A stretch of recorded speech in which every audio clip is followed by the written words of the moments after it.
बेटा last video में मैंने आपको मेटल कंप्लीट करा दिया था, जिसमें मेटल की फिजिकल प्रॉपर्टीज, केमिकल प्रॉपर्टीज और यूजेस वगैरह कराए थे। ठीक है, आज हम कराते हैं नॉन मेटल के बारे में। तो सबसे पहले नॉन मेटल की फिजिकल प्रॉपर्टीज।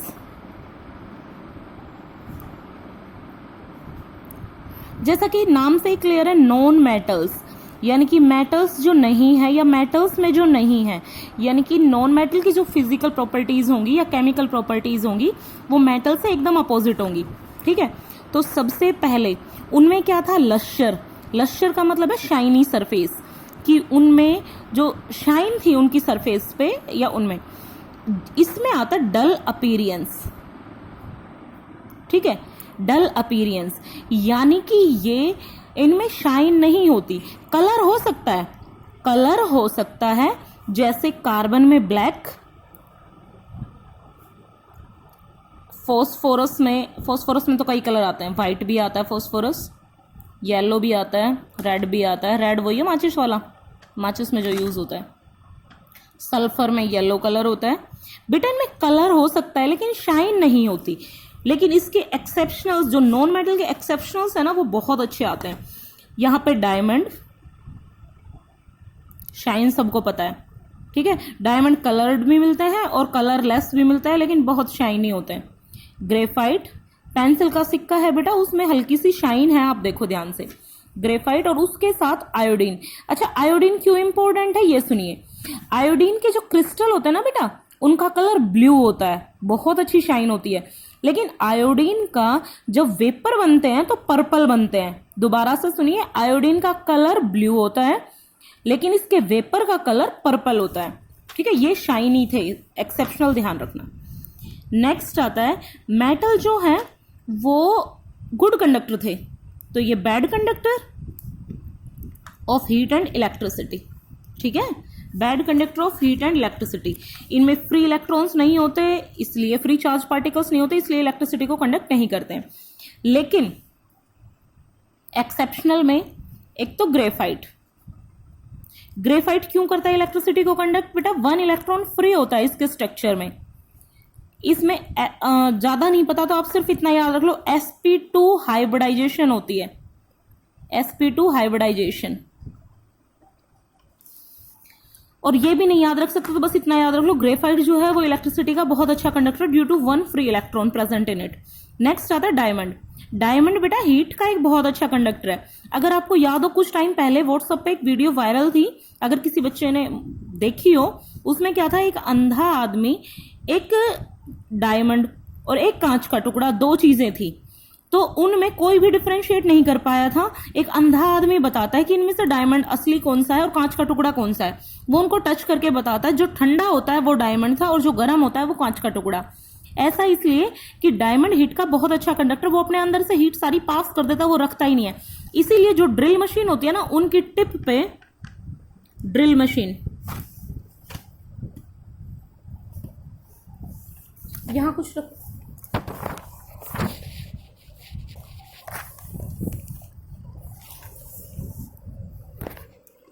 जो ड्रिल मशीन होती है उनकी टिप पर डायमंड लगा होता है। एक तो ये हार्ड है इसलिए लगा होता है, और दूसरा ये हीट को तुरंत आगे पास कर देता है, तो गर्म नहीं होता तो ब्रेक डाउन भी नहीं होता। ठीक है, उसके बाद बारी आती है फिजिकल स्टेट।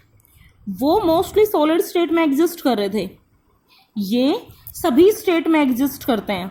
सभी स्टेट में एग्जिस्ट करते हैं, तो 10 सॉलिड, 11 गैस और 1 लिक्विड। अब देखिए, सॉलिड में ये कार्बन, सल्फर, फास्फोरस, ये जो है ये आपके पास सॉलिड ही आते हैं। 11 गैसेस में कौन से आते हैं? गैसेस में आपके पास आती हैं एक तो सारी की सारी noble gases, helium, neon, argon. ठीक है, और उसके साथ ये फ्लोरीन, क्लोरीन, ऑक्सीजन, नाइट्रोजन, ये सारी गैसेस। लेकिन सबसे इंपॉर्टेंट है वो लिक्विड कौन सा है जो इकलौता है, वो लिक्विड है ब्रोमाइन। अच्छा, ब्रोमाइन का कलर होता है बेटा डार्क ऑरेंज कहें या लाइट ब्राउन कहें, डार्क ऑरेंज या लाइट ब्राउन। अच्छा, ये कलर तो है मेरे पास, देखो ये वाला जो कलर है ना, ये वाला, ये डार्क ऑरेंज और लाइट ब्राउन है, ये कलर होता है सेम टू सेम बिल्कुल ब्रोमाइन का। नेक्स्ट आता है ब्रिटल।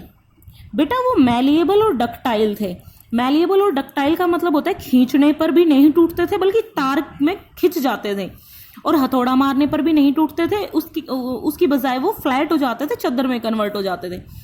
लेकिन मेटल जो है वो ये जो नॉन मेटल है वो इजीली ब्रेक डाउन हो जाते हैं जब इन पे हथौड़ा मारते हैं, पीसीज में टूट जाते हैं। अब इसमें एक्सेप्शनल कौन सा आएगा? एक्सेप्शनल डायमंड आएगा, क्योंकि डायमंड हार्डेस्ट नेचुरल सब्सटेंस है तो जल्दी से टूटता नहीं है। ठीक है, नेक्स्ट आता है low melting low boiling point. उनका मेल्टिंग बॉइलिंग पॉइंट हाई था, इनका लो आता है, क्योंकि ज्यादातर तो गैसेज ही हैं। ठीक है, लेकिन फिर भी एक्सेप्शनल में आता है डायमंड और ग्रेफाइट। देखिए अलग अलग बुक में अलग अलग डायमंड का मेल्टिंग बॉइलिंग पॉइंट आपको अलग अलग मिलेगा, डायमंड ग्रेफाइट का। उसका रीजन क्या है? क्योंकि इनमें बहुत सारी वेराइटीज हैं। ठीक है, लेकिन आप यूं याद रख लो मोर देन 3500 डिग्री सेल्सियस और इसमें मोर देन 3000 डिग्री सेल्सियस। ठीक है, हाई मेल्टिंग और हाई बॉइलिंग पॉइंट हो गया ना इनका। फिर नेक्स्ट आता है लो डेंसिटी, लो टेंसाइल स्ट्रेंथ,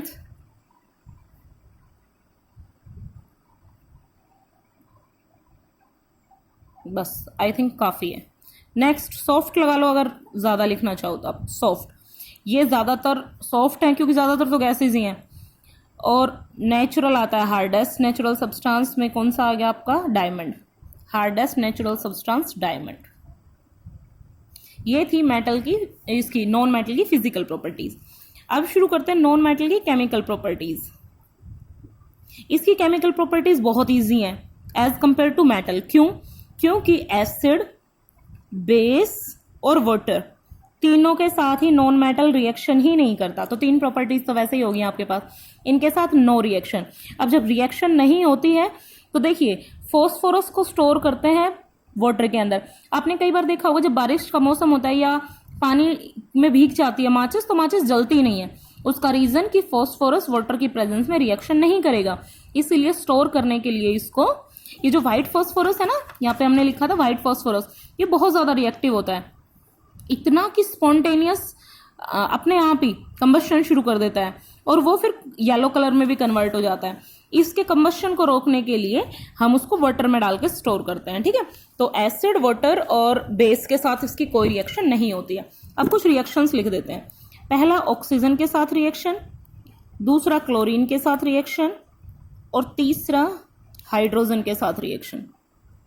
तो देखिए ऑक्सीजन के साथ रिएक्शन करेगा तो नॉन मेटल का ऑक्साइड बनेगा, क्लोरीन के साथ रिएक्शन करेगा तो नॉन मेटल क्लोराइड बनेगा, और हाइड्रोजन के साथ रिएक्शन करेगा तो हाइड्राइड बनाएगा।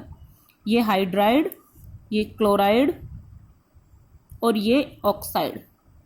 अब इसकी रिएक्शन लिख देते हैं। कार्बन ही ले लेते हैं, C+O2 gives CO2, exothermic reaction है, हीट लिबरेट होगी। C+2Cl2 CCl4 और C+2H2, कार्बन की वैलेंसी 4 होती है ना, इसलिए। ठीक है, ये सारे के सारे कोवलेंट कंपाउंड मिलेंगे, मेटल वाले आयोनिक थे। और उसके साथ ये जो है ना नॉन मेटल के ऑक्साइड, उनका नेचर एसिडिक होता है मेनली। कैसे पता चला? वाटर में डिसॉल्व कर लो, आपको ऐसे भी पता होगा एसिड रेन करवाती हैं ये गैसेस। इसके अलावा एक दो एक्सेप्शनल आते हैं, वो न्यूट्रल भी होते हैं। न्यूट्रल यहाँ पे अगर हम उनका नाम लिखें तो कार्बन मोनोऑक्साइड है, वाटर है, नाइट्रोजन ऑक्साइड मोनोऑक्साइड है। ठीक है, ये आपके पास न्यूट्रल ऑक्साइड आता है, बाकी एसिडिक होते हैं। ये थी नॉन मेटल की फिजिकल प्रॉपर्टीज। अब इसके यूजेस की बात कर लेते हैं। तो पहला ऑक्सीजन ब्रीदिंग में यूज करते हो, दूसरा ब्रीदिंग चाहे वो आर्टिफिशियल हो चाहे नेचुरल हो, ब्रीदिंग में। नेक्स्ट आता है नाइट्रोजन, सल्फर। इन दोनों का ही यूज बेटा बहुत ज्यादा यूज होता है इनका, इंडस्ट्रीज में खासतौर पे। एक्सप्लोसिव यानी कि बारूद बनाने में भी यूज होता है, साथ ही फर्टिलाइजर बनाने में भी दोनों का यूज होता है, फर्टिलाइजर। ठीक है, नाइट्रिक एसिड और सल्फ्यूरिक एसिड तो बनेगा ही इनसे। नेक्स्ट आता है हाइड्रोजन। हाइड्रोजन का यूज बेटा एक तो रॉकेट वगैरह में फ्यूल के तौर पे होता है, उसके साथ जो वेजिटेबल घी बनता है ना, वनस्पति घी, वो भी हाइड्रोजन से ही बनता है, हाइड्रोजनेशन ऑफ वेजिटेबल ऑयल से ही बनता है। उसके अलावा फॉस्फोरस है, डिसइंफेक्टेंट के तौर पे भी यूज होता है, डिसइंफेक्टेंट। ठीक है, तो माचिस में भी अभी बोला है, माचिस में यूज होता है। क्लोरीन का यूज़ जर्म्स वगैरह किल करने के लिए यूज़ होता है। तो बेटा यहाँ पे नॉन मेटल ख़त्म होता है, ठीक है। नॉन मेटल की प्रॉपर्टीज़ वगैरह सब खत्म होती है। यहाँ पे मेटलॉइड कराऊंगी मैं नेक्स्ट वीडियो में, मेटलॉइड।